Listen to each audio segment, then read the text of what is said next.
Merhaba sevgili arkadaşlar, Bir Yumakla Gelenler YouTube kanalıma hoş geldiniz. Bugün sizlere bu önümde görmüş olduğunuz etek modelinin yapımını anlatmaya çalışacağım. Ben böyle tam hani yeni yılına girerken kırmızı beyaz olarak çalışmak istedim. Siz istediğiniz renklerde çalışabilirsiniz. Şimdi şöyle bel kısmından başlıyoruz. Eteğimizin kaç yaş yapacaksak eteğimizin bel ölçüsünde ayarlıyoruz. Belini ölçüyoruz, yapacağımız kişinin beline göre ölçüyoruz. Kaç santimse o santim kadar zincir çekip başlıyoruz arkadaşlar. Sonrası aynı şekilde devam edecek. Sadece bel kısmını ayarlamanız gerekiyor. Sonrasında devam edecek. Ben 6-12 aylık olarak çalıştım bugün. Eteğimin boy ölçüsü de tamamen bitmiş hali.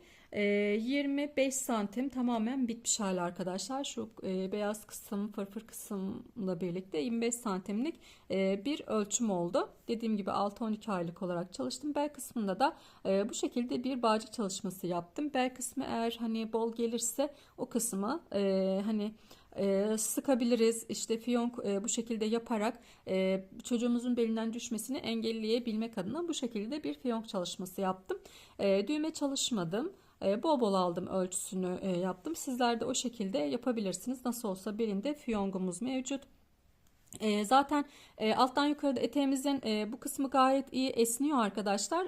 Söylediğim bir teknik var, videonun başında göreceksiniz. O teknikle yaptığınız zaman hiçbir sıkma, yani böyle alttan yukarıya da giydirdiğinizde, baştan aşağı giydirdiğinizde hiçbir şekilde sıkma olmayacak.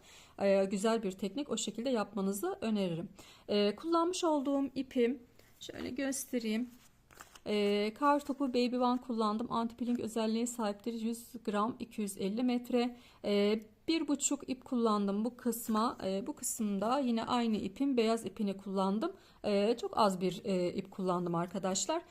Tığım da 5 numara 3 milimlik bir tığ arkadaşlar. 5 numara 3 milimlik bir tığ kullandım. Evet, şimdi isterseniz eteğimizin yapımına geçelim. Geçmeden önce küçük bir hatırlatma yapmak isterim. Kanalıma abone olmayı, bildirimleri açmayı ve yorumlarınızla da destek olmayı unutmayın. Hepinize kolay gelsin. Arkadaşlar, eteğimizin yapımına başlıyoruz. Eteğimizin yapımına bel lastiği ile başlıyoruz. Bakın şöyle esneyen bir lastik. Bunu beraber sizlere anlatacağım nasıl yaptığımı. Öncelikle kaç yaş yapacağız, nasıl yapacağız bundan bahsetmek istiyorum. Şimdi eteğimizin kaç aylık veya kaç yaşa göre yapacaksanız eğer çocuğumuzun bel ölçüsünü alacağız. Kaç santimse bel ölçüsü, ona göre zincir çekerek başlayacağız. Ben 6-12 aylık olarak çalışacağım. Benim 6-12 aylık bel ölçüm 48 santime denk geldi. 48 santimlik bir zincir çektim. 48 santimlik zincirimde 94 adet oldu. Ama sizin kullandığınız ip, kullandığınız tığ, elinizin sıkılığı, gevşekliği bunu etkiler. O yüzden zincir sayısına odaklanmayın. Bel çevresi santimine odaklanın arkadaşlar. Dediğim gibi yapacağınız çocuğun bel ölçüsünü alıp ona göre başlamanız gerekiyor. Benimki 48 santimlik bir ölçüydü. Şimdi ben şöyle farklı bir renkle size göstermek istiyorum. Kırmızıda bu lastiği tam net gösteremedim. O yüzden şöyle farklı bir renkle göstereceğim size. Sonra bundan devam edeceğiz. Ben böyle az sayıda zincir çekerek başlayacağım. Size gösterme amaçlı, nasıl yapılacağını size göstermek amaçlı çok az sayıda zincir çekerek başlıyorum. Siz kaç santim yapacaksanız ona göre yapın. Diyelim ki ben 48 santimlik zincirimi çektim. Şimdi birleştiriyorum bunu. Şöyle düzüyoruz ve birleştiriyorum. Hemen şu sonda ilk başta yapmış olduğumuz zincirle birleştiriyorum arkadaşlar. 2 tane zincir çekiyorum. Şimdi burada bakın, zincirlerimin ön yüzleri bu kısımlar. Buralara batmıyorum. Şöyle döndürüyorum. Şunu şuradan alalım. Evet. Bakın şöyle döndürdüğümüzde bombeler var. Tekrar net. Şu ipi buradan bir keseyim öncelikle. Tamamdır. Bakın. Şöyle daha yakına gelelim. Şu şekilde bombelikler var. Bu bombeliklerden işlemlerimizi yapacağız. Neden bu bombeliklerden işlemlerimizi yapacağız? Eteğimizin şu lastikteki, bakın şu Esneklik bu sayede. Bakın her iki tarafı da oldukça esnek.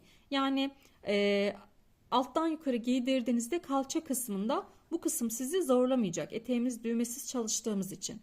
O yüzden bu şekilde yaparsak hiçbir zorluk, sıkılık olmaz. Hemen şu bakın şu bombeden hemen ilk trabzanımızı yapıyoruz.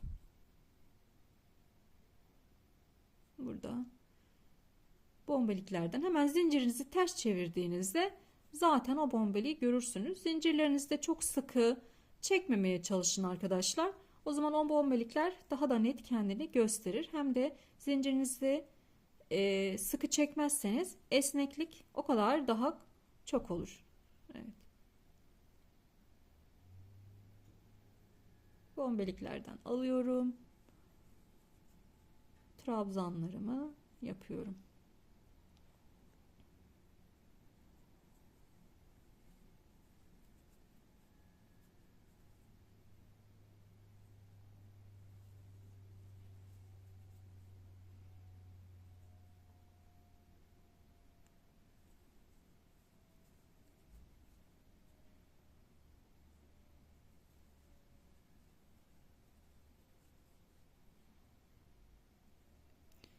Sonuna kadar.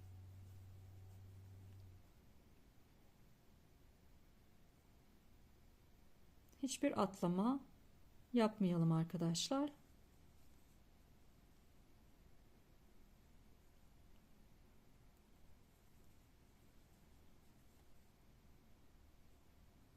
Kaç zincir çektiyseniz o kadar trabzanınız olması gerekiyor.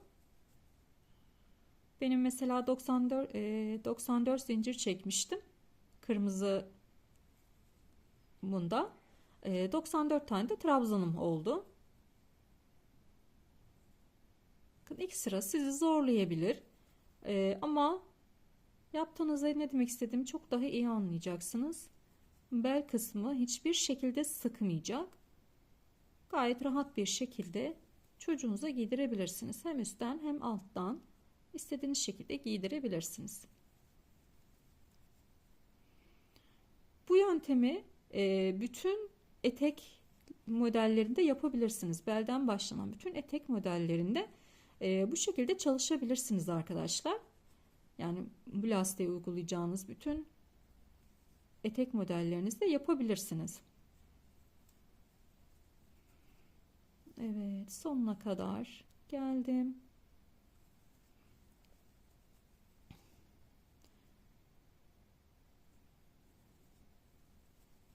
Evet. Şimdi başta 3 tane zincir çekmiştik. Bu 3 tane zincirimle de birleşimimi yapıyorum. Bir tane zincir çekiyorum. Şimdi bakın şöyle. İlk trabzanıma bu şekilde önden lastik alıyorum. Bakın. İlmeği değil, şöyle önden arkasından giriyorum yani. İlmeğimin arkasından giriyorum. Önden çıkıyorum. İpimi alıyorum. Ve trabzan yapıyorum. İpimi doluyorum tekrar.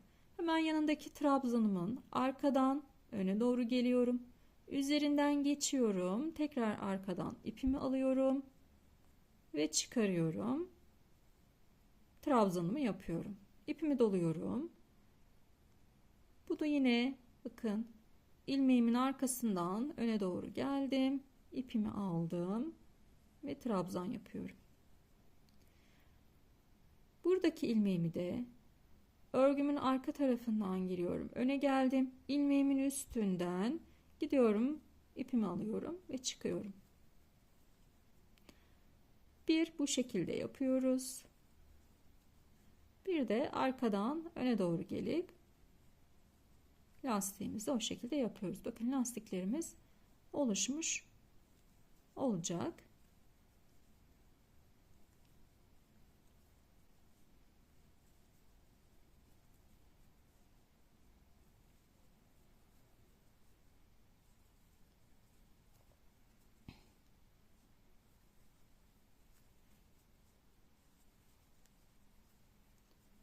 Bu şekilde ilerliyoruz. Sıra sonuna kadar geleceğiz.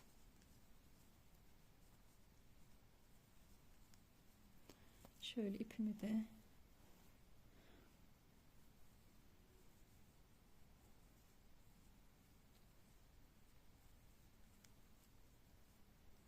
bir üst sıraya da yine sizlere göstereceğim.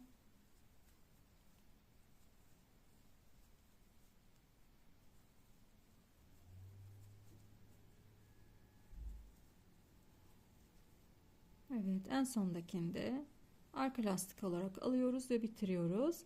Hemen ilk bir tane zincir çekmiştik. Onunla birleşimimizi yapıyoruz. Şimdi yine bir tane zincir çektim.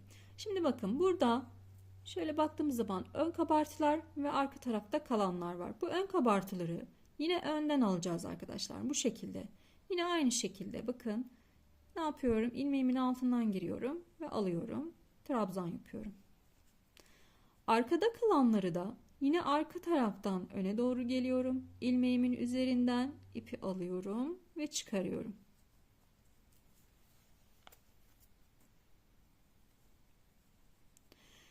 Önde kabartı olanları yine önden ilmeğimin altından giriyorum, alıyorum. Arkada kabartı olanları da önden arkaya doğru girdim, aldım. Ön kabartıları önden ilmeğimin altından giriyorum. Arka kabartıları da örgümün arkasından geliyorum. İlmeğimin önünden gidiyorum. Tekrar ipimi alıyorum ve çıkarıyorum. Evet, bu sıramızı da böyle yapacağız. Bütün sıralarda aynı şekilde devam edeceğiz. Sanırım anlaşıldı.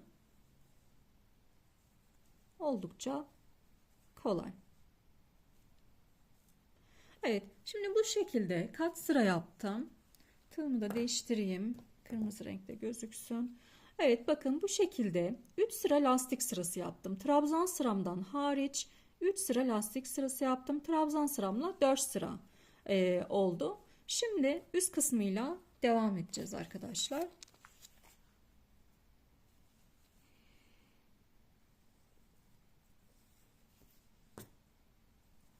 Tığımı değiştirdim ama numarası aynı arkadaşlar. Sadece kırmızı olduğu için örgüde gözüksün diye değiştirdim. Şimdi bir tane zincir çektim. Hemen dibine trabzanımı yapıyorum.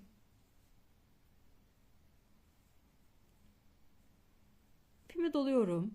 Yanındaki ilmeğime bir tane trabzan yapıyorum. İkinci trabzanımı yaptım.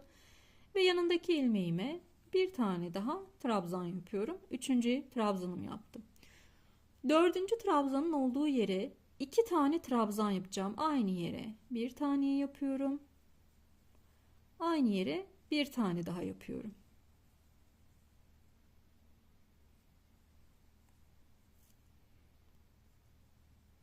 Bakın, daha da yakınlaştırdım net görün diye. Yanındakine bir tane trabzan yapıyorum. 3 tane yan yana trabzan yapacağım. 2 yan yana. Üçüncü. 3 tane yan yana trabzan yaptım. Dördüncü trabzanıma 2 tane yapıyorum. 1, yani aynı noktaya 2 tane yapıyorum. 2. Yine 3 tane yan yana trabzan yapıyorum. 1, 2, 3. İpimi doluyorum. Yanındakine 2 tane trabzan yapıyorum. 1, 2. 3 tane yan yana trabzan yapıyorum. 2, 3. Ve yanına 2 tane aynı yere trabzan yapıyorum. Aynı yere. 1, 2. Bu şekilde 3 tane yan yana trabzan, 1-2 tane de aynı noktaya trabzan yapıyoruz. 3 tane yan yana trabzanımı yaptım. Aynı noktaya 2 tane trabzan yapıyorum. 1, 2.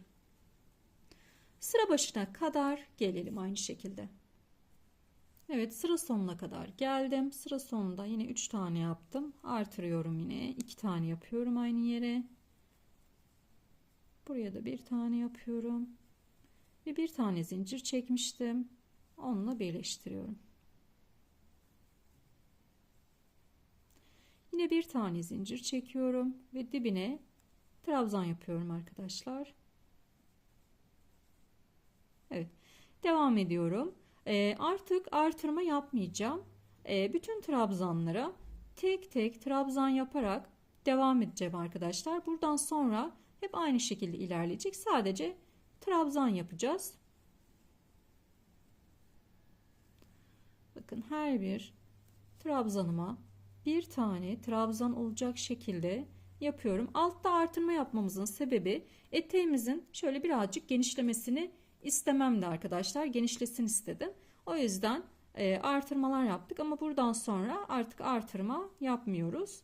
Her bir trabzanıma bir tane trabzan olacak şekilde devam ediyorum.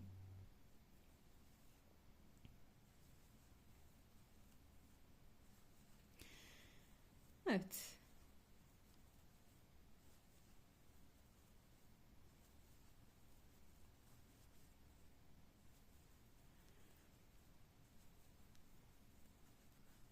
Evet. Ne kadar öreceğim bunu? Hani sadece trabzan olduğu için artık göstermeye çok da gerek yok arkadaşlar. Zaten hepimiz trabzan yapımını biliyoruz. Dümdüz hiçbir artırma yapmadan gideceğiz.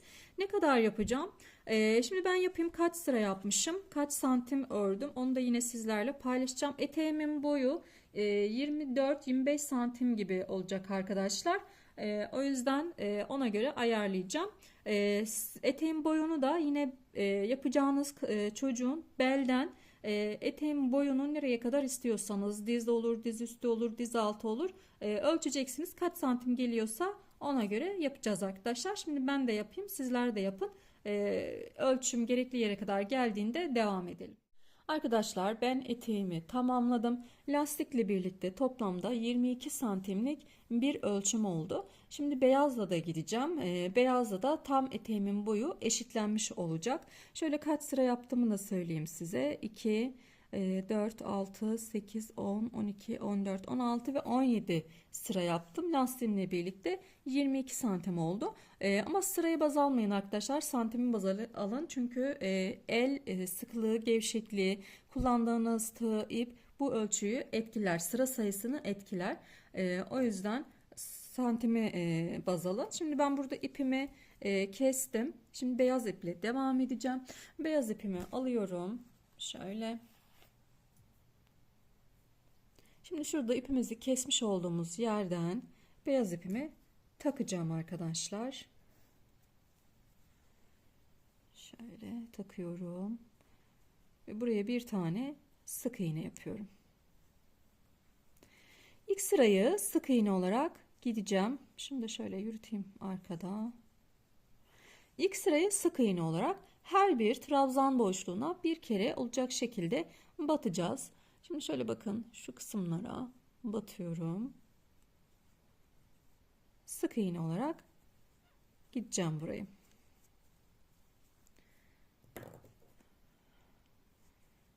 Evet, şöyle.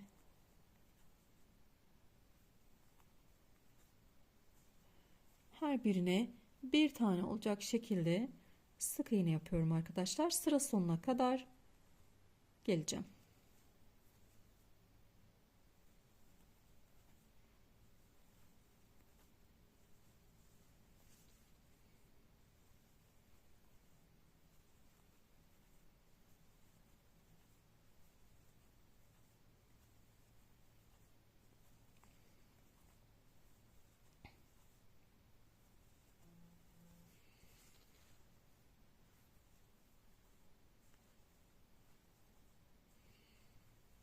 Evet, sık iğne ile sıra sonuna kadar gelelim.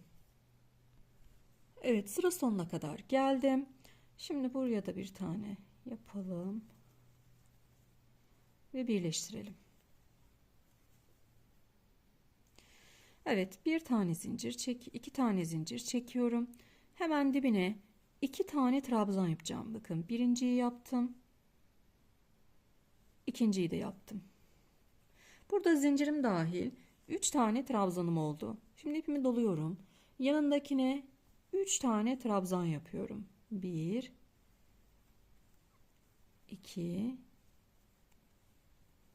3.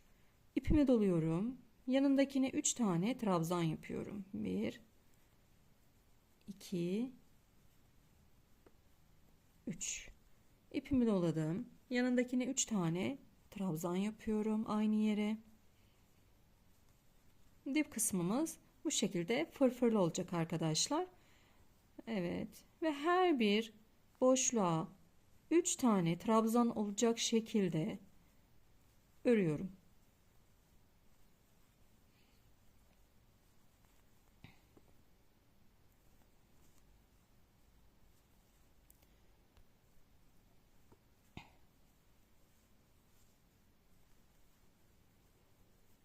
Evet.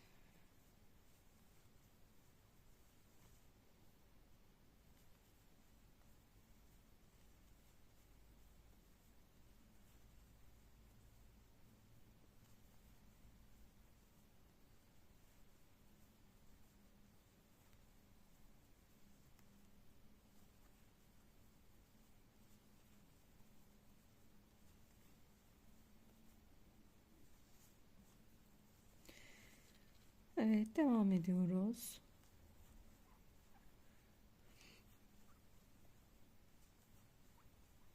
Sıra sonuna kadar bu şekilde ilerleyeceğim arkadaşlar. Bakın.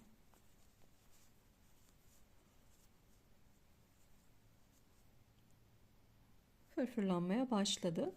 Bu sırayı aynı bu şekilde gideceğiz. Şimdi üst sırayı da söyleyeyim size.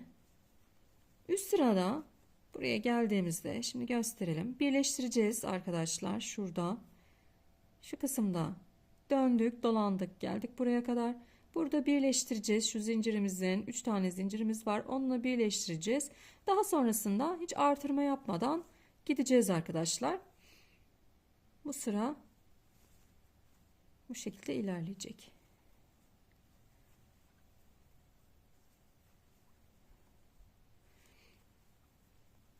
Her bir boşluğa 3 tane trabzan yapacağız.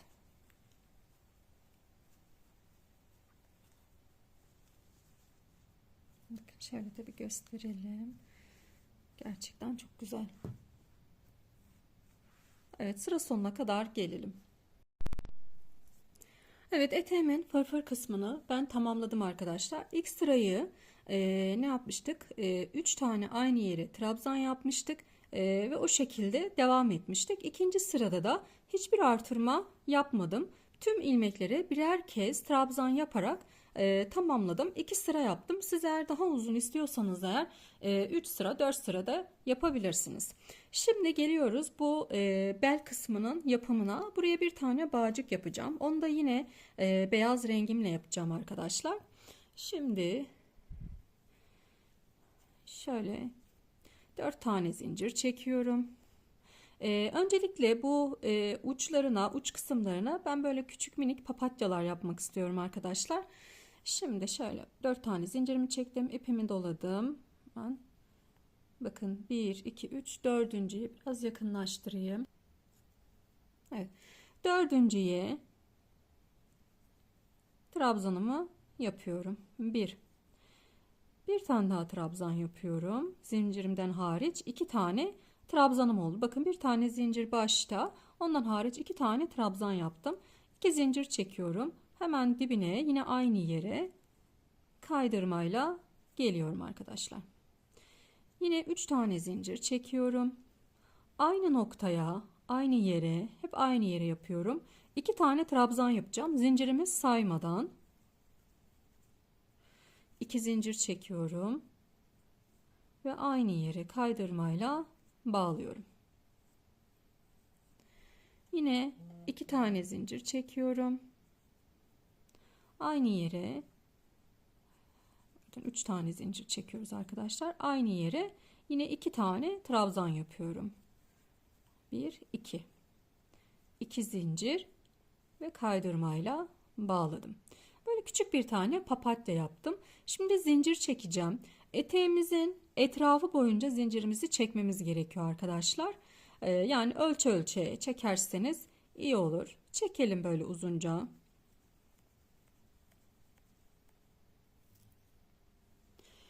Evet, zincirlerimi çektim. Şöyle bakın. Şöyle ölçüyoruz hemen. Bu şekilde. Eteğimizin bel çevresinde bol bol ölçüyoruz arkadaşlar. Yeterli şu anda. Fazla gelirse, büyük gelirse eğer sökeriz. Birazcık şöyle uzunca da ipimi bırakacağım uzunca. Çünkü çiçeği de yapacağım arkadaşlar. Şu ucundaki çiçeği de yapacağım. İpimi kestim. Şimdi bir tane iğne alıyorum. Şu uçtan iğneme takıyorum. Evet. Tam orta noktasında, bakın şöyle orta noktasını bulabilmek için şöyle ikiye katlıyorum. Bakın tam orta noktasında olması gerekiyor. Şöyle yapalım, açalım. Tam orta noktamız bu kısım. Burada yani bağcı kısmı burada olması gerekiyor. Şöyle göstereyim. Onun için ben direkt şuradan başlayacağım. Şu yanındakinden başlayacağım. Diğeri de bu şuralarda bir yerde bitmesi gerekiyor. Şöyle bir tane işaretleyici bir şey takalım buraya. Evet.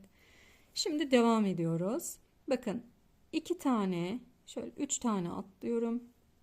Şuradan bağlıyoruz arkadaşlar. Tam eteğimizin şu kısmından, şuradan 2 önünden. İşaretleyicim tam ortası burasıydı. 2 önden çünkü bağlayacağım burada. Burada da şurada bitecek. O yüzden bağlayacağım. Buradan yapıyorum. Şimdi bakın 1 2 3 ilmek aldım. 1 2 3 ilmek arkaya atıyorum. 3 ilmek öne atıyorum. Tam lastikle trabzan sırasının başlangıç yerinden iğnemi takıyorum, bu ipliğimi takıyorum arkadaşlar. Evet, 1 2 3 tane bakıyorum, 1 2 3 tane altta, 3 tane yukarıda. Ben bu şekilde ayarlıyorum. Sizler de o şekilde veya daha fazla bırakmak istiyorsanız o şekilde yapabilirsiniz arkadaşlar. 3 altta 3 üstte olacak şekilde ilerliyorum. Böyle iğneyle yaparsanız daha kolay olur. Elinizde de yapabilirsiniz.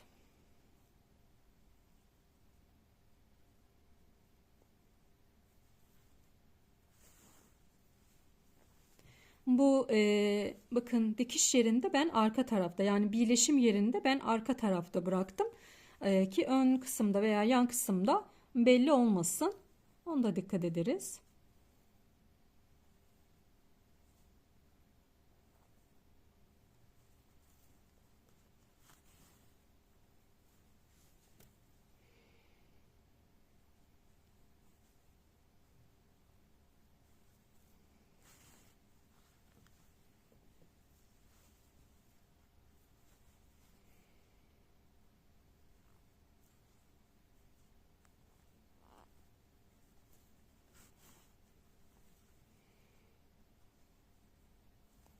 Tamamdır. Evet. İğnemi çıkarıyorum.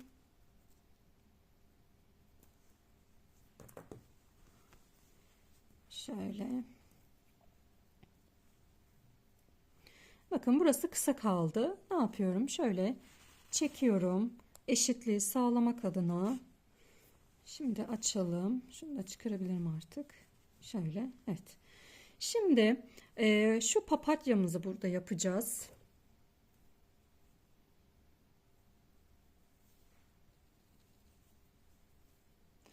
İpimizi uzunca bırakmıştık. Papatyamızı yapmamız için gerekli ipimiz mevcut. Eğer ipiniz kısa gelirse yine ekleyebilirsiniz arkadaşlar. Yine burada şöyle üçüncüye trabzanımı yapıyorum. 2 tane trabzan yaptım. 2 zincir çektim ve aynı yere tekrar kaydırma yapıyorum. 1 2 3 tane zincir çekiyorum. Yine aynı yere 2 tane trabzan yapıyorum. 1 2 trabzan ve 1 2 zincir çekiyorum. Aynı yere tekrar kaydırmayla bağladım. 3 zincir çekiyorum. Evet, benim ipim yeterli gelmedi orada. Ekleme yaptım. Sonra yürütürüz onu iç kısımda örerken. Evet, şöyle 3 tane trabzan yapıyorum. 2 tane trabzan yapıyorum. Zincirimden hariç.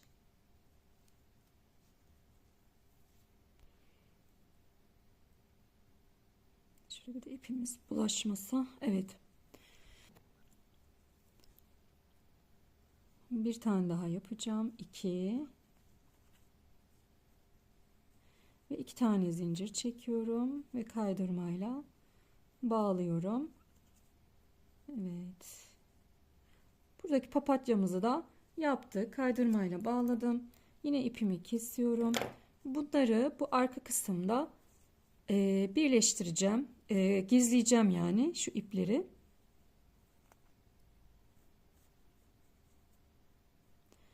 Şöyle ilmeklerin aralarında iğne yardımıyla da yapabilirsiniz arkadaşlar.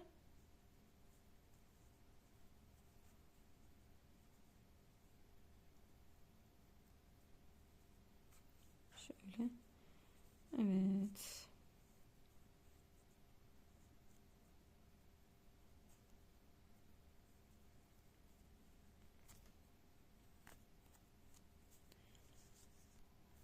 Evet, şimdi burayı istersek sıkabiliriz. Hani çocuğumuzun bel ölçüsüne göre belki lastiğiniz büyük gelmiştir. Bu kısımla birlikte bu şekilde sıkıp genişletebiliriz istediğiniz şekilde. Şöyle fiyongumuzu da yapalım burada.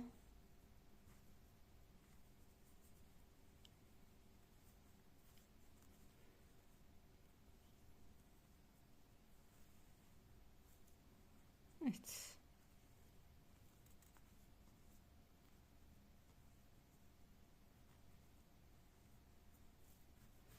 Evet arkadaşlar, fiyongumuzu da yaptık. Eteğimiz tamamdır. Bakın gayet güzel oldu. Evet, çok şık oldu. Böyle tam yılbaşı üstü. Çok güzel, böyle kırmızı beyaz. Gerçekten çok şık, çok tatlı bir model oldu arkadaşlar. Videomuzu böylelikle sonlandırmış olduk. Eteğimizi tamamlayarak inşallah en kolay şekilde yapabilmişsinizdir. Elimden geldiğince kolay bir şekilde anlatmaya çalıştım. Yapacak olan herkese kolay gelsin. Hepinize sağlıklı günler dilerim.